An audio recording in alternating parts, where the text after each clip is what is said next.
Presiden Amerika Serikat Donald Trump pada 2 April waktu setempat menghebohkan dunia dengan mengumumkan tarif resiprokal untuk barang impor yang masuk ke negeri itu.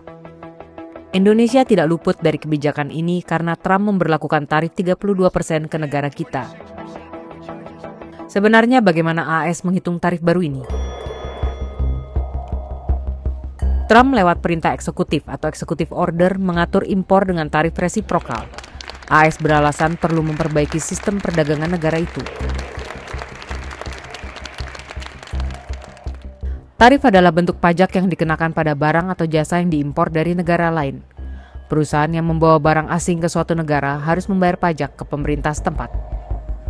Di kasus AS ini, tarif baru diberlakukan kepada negara-negara yang berkontribusi atas defisit perdagangan AS. Lewat perintah eksekutif, Trump mengenakan tambahan bea masuk 10% yang berlaku mulai 5 April ini. Sedangkan 180 negara dikenakan tarif yang lebih tinggi mulai 9 April, tidak terkecuali Indonesia yang mendapatkan tarif tambahan 32%.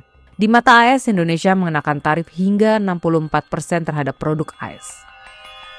Dalam opini di Kompas.id, Profesor Ekonomi Internasional Mari Pangestu menyebut tarif resiprositas yang diterapkan AS ini lebih dari sekedar bea masuk.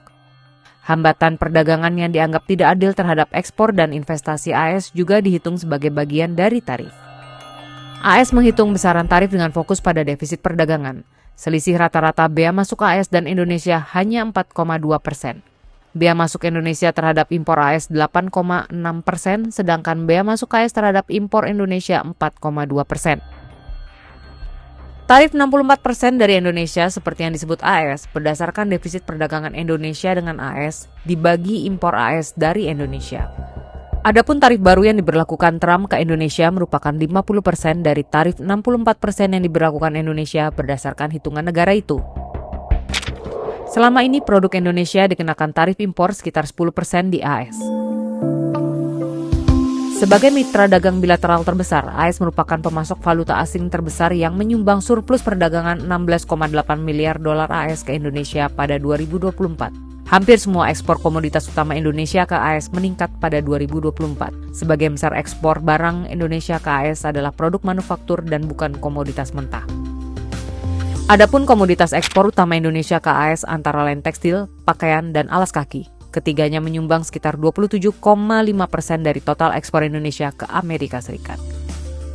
Bagi negara berkembang seperti Indonesia, kebijakan tarif dari AS ini bakal menghantam perekonomian. Karenanya, mendesak bagi pemerintah untuk mencari cara strategis secara cepat guna mengantisipasi dampak ikutan tarif baru Trump ini.